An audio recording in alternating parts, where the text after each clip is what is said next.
Un investisseur japonais qui a placé son argent à la fin de l'année 1989 a attendu 34 ans pour simplement revenir à son point de départ. Pas 34 mois, 34 ans de baisse. Et pendant tout ce temps, on lui répétait la phrase la plus rassurante de la finance. Ne vous inquiétez pas, les marchés finissent toujours par remonter. Reuters rappelle que le Nikkei a clôturé à 38 915 yens le 29 décembre 1989 et qu'il n'a dépassé durablement ce niveau qu'en février 2024, après 34 ans d'attente. Les marchés finissent toujours par remonter? C'est faux. Enfin, ce n'est pas tout à fait faux. C'est surtout dangereusement incomplet. Et dans cette nuance, il y a la différence entre le fait que votre prochain crash boursier cause votre ruine ou votre richesse. Rien que ça. Quand un crash arrive sur les marchés, on se range tous dans un des deux camps suivants. Le premier camp est celui de ceux qui disent les marchés, c'est du chaos, on ne peut rien prévoir, on subit. Le second camp dit l'inverse. Il suffit d'acheter la baisse, ça remonte toujours, c'est mécanique. Spoiler alerte, les deux camps ont tort. Et c'est précisément ce qui coûte cher à l'investisseur. Un crash n'est pas un chaos aléatoire. Ce n'est pas non plus une formule magique qu'on applique les yeux fermés. Un crash, c'est une réalité qui suit des tendances, pas des lois. Et dans cette réalité, ce qui vous protège n'est pas le fait d'avoir du sang-froid ou de connaître des slogans trop souvent entendus. Dans cette réalité, ce qui vous sauve, c'est une liste écrite, la tête froide, avant que les marchés ne commencent à partir en flammes. Et avant d'aller plus loin, je veux quand même défendre honnêtement le point de vue de mes détracteurs. Parce que ce n'est pas parce qu'on n'est pas d'accord avec moi qu'on est forcément idiot. Les médias et beaucoup d'investisseurs vous diront historiquement, les grands indices américains ont récupéré après chaque crash. Donc, la stratégie gagnante, c'est simple. Vous achetez la baisse, vous tenez et le temps fait son travail. Et franchement, sur le marché américain du dernier siècle, ça a souvent marché. Morgan Stanley note par exemple que le S&P 500 a connu un drawdown, un plus bas, maximal de 58% sur la période étudiée, mais qu'il est ensuite revenu à son point haut en 4,2 ans. Le lien de l'étude est dans la description. C'est même devenu un réflexe rassurant, la fameuse reprise en V, V-shape en anglais, c'est-à-dire une chute brutale suivie d'un rebond immédiat et complet. Le problème, ce n'est pas que cet argument soit faux. Le problème est ce qu'il oublie de vous dire.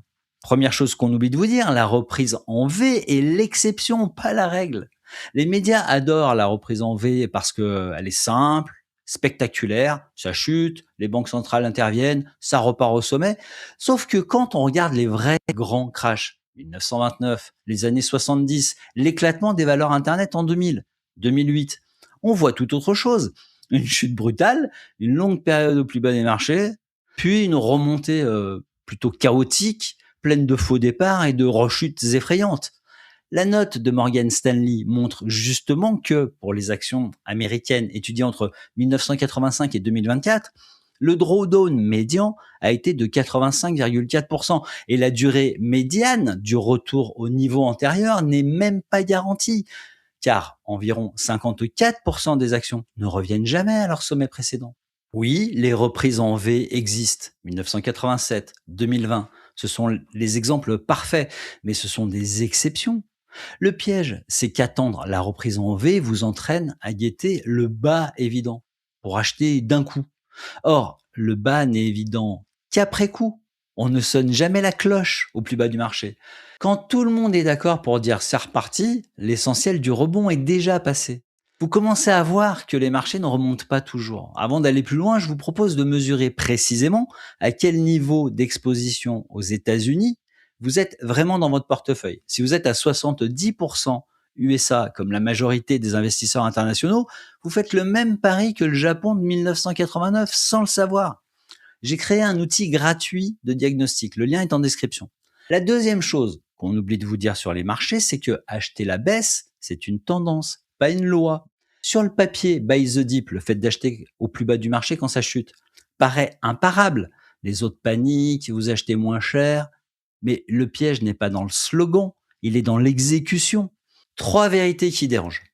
Acheter pile au point bas est un fantasme. Attendre d'être sûr que c'est le point bas vous fait revenir sur le marché quand le rebond est déjà bien avancé. Et rester cash des années en attendant le grand crash coûte souvent plus cher que d'être simplement investi. L'étude le montre bien, il peut se passer des années sans la moindre baisse de 10%. Entre 1990 et 1997, 7 ans sans correction. Et après le point bas du Covid, le S&P 500 a plus que doublé avant de rechuter. Autrement dit, à force d'attendre la baisse, on rate la hausse. Ce que les données montrent vraiment est plus simple et plus solide. Plus une chute est forte, plus le rendement espéré à long terme sur de l'argent neuf a tendance à s'améliorer. Mais la douleur de court terme monte tout aussi vite. Morgan Stanley l'a chiffré, les actions qui avaient le plus chuté sont aussi celles qui ont le mieux rebondi ensuite sur 5 et 10 ans, avec une réserve nette. Ce calcul suppose qu'on achète pile au point bas. Et ça, personne n'y arrive. Acheter pendant une baisse de 30%, c'est devoir accepter de pouvoir reperdre 10 ou 20% supplémentaires avant que ça remonte. Ce n'est pas une faillite du plan, c'est le prix d'entrée. Troisième chose qu'on oublie, les secteurs suivent des tendances, pas un scénario écrit et figé. Là aussi, on simplifie trop. Mais une tendance revient souvent. Quand la panique frappe, les secteurs offensifs trinquent en premier. Ce sont les valeurs chères, celles qui vivent de la croissance et des dépenses non essentielles. La technologie, le luxe, l'automobile, le voyage. Dès que les investisseurs ont peur, ils vendent ça d'abord. En 2008, le secteur bancaire a perdu plus de 80%. En 2022, les valeurs technologiques non rentables ont parfois fondu de moitié. À l'inverse, les secteurs défensifs encaissent mieux. L'alimentaire, la santé, les services aux collectivités comme l'eau ou l'électricité. Pourquoi? Parce qu'on continue de manger, de se soigner et de s'éclairer même en pleine crise. La demande tient, donc les revenus tiennent, donc le cours résiste. Et attention, ce n'est pas une loi mécanique, c'est une tendance historique. Les secteurs défensifs ne vous font pas gagner en période de crash, ils vous font moins perdre. Et c'est souvent les secteurs offensifs, les plus massacrés, qui repartent le plus fort ensuite si l'histoire de fond reste solide. Et souvent dans la reprise, ce sont les secteurs les plus massacrés qui rebondissent le plus fort. Prenez 2008, c'était une crise née du système financier lui-même. Résultat, une partie des banques a mis des années à se relever, pas quelques mois. Le secteur le plus touché n'est donc pas toujours celui qui mène le rebond. La bonne lecture n'est pas la tech repart toujours en tête. C'est plutôt un crash brade les secteurs vendus dans la panique. Et si les fondamentaux économiques tiennent, des entreprises solides qui répondent à un vrai besoin de l'économie, ces secteurs-là peuvent rebondir bien plus fort que le reste. Autrement dit, ce n'est pas ça a beaucoup chuté donc ça va remonter. C'est plutôt ça a beaucoup chuté alors que l'entreprise reste solide donc l'occasion est réelle. Mais on peut remarquer un phénomène qui se répète avec une grande régularité. Si on regarde les grands indices américains sur un siècle, le schéma est plutôt clair. Chaque crash a fini par être suivi de nouveaux sommets. Tôt ou tard, ça repart plus haut. Sauf que deux choses ici changent tout. D'abord, c'est le marché américain, un marché exceptionnellement solide. Rien ne dit que tous les pays font pareil. Alors, j'en profite ici pour mesurer précisément à quel point vous êtes exposé aux États-Unis dans votre portefeuille. J'ai créé un outil spécifique, gratuit, simple et rapide. Vous choisissez vos ETF dans une liste déroulante et l'outil vous donne votre exposition au marché américain. Le lien est en description. Mais pour revenir à nos moutons, ensuite, ça dépend du temps que vous pouvez attendre. Parce que souvenez-vous du Japon. Il a fallu 34 ans et 2 mois au Nikkei, l'indice phare de Tokyo, pour retrouver son niveau record de 1989. 34 ans. Quelqu'un qui aurait investi à l'âge de 30 ans en attendant le rebond l'aurait finalement atteint à l'âge de 64 ans. Donc, les marchés remontent toujours. Oui, mais sur quel pays, sur quel secteur et en combien de temps? C'est là que tout se joue. Une génération entière d'investisseurs a connu sa décennie perdue et même plus, ces fameuses 10 années et plus où on perd de l'argent. Croire à la maxime, les marchés remontent toujours, sans regarder dans quel pays vous êtes, dans quel marché vous investissez, ni combien de temps vous pouvez vraiment attendre, c'est pas de la gestion du risque, c'est une croyance aveugle. Maintenant, je voudrais vous ramener en mars 2020. Les marchés perdent près de 30% en 3 semaines. Et à ce moment précis, vous pensez que toutes les options d'investissement sont mauvaises. Vendre, c'est cristalliser la perte. Tenir, c'est subir la chute. Acheter, c'est risquer d'aggraver le trou dans son patrimoine. Il n'y a pas de porte de sortie. Les travaux académiques sur le crash Covid montrent que le S&P 500 est passé de 3386 le 19 février 2020 à 2237 le 23 mars 2020, soit une chute d'environ 34%. À l'époque, moi, j'avais du cash de côté. Pas parce que je suis un génie, parce que j'en ai tellement bavé dans ma vie que j'ai appris à être prévoyant. Le 18 mars, j'ai investi une première tranche. Le 23 mars, une deuxième. Je pense que c'est une période de ma vie où j'ai préparé un terrain propice pour un futur ulcère. J'avais la boule au ventre, mes mains tremblaient sur le clavier quand je passais les ordres. Je vous le dis franchement, 6 mois plus tard, ces achats affichaient une très forte hausse. Ce type de rebond rapide n'a rien d'une fiction. La reprise post-Covid a été suffisamment violente pour devenir l'un des exemples modernes les plus nets de reprise en V.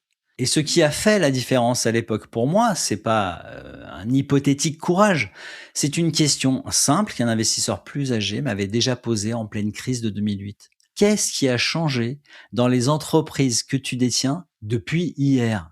Rien. Le prix avait changé. La valeur des entreprises, non. Ce jour de mars 2020, je n'ai pas réfléchi en regardant les flammes sur les marchés. J'ai exécuté une liste que j'avais écrite à froid des mois plus tôt. C'est ça le seul outil dont vous avez besoin en période de crash. Pas de slogan répété par des vieux messieurs bien trop riches.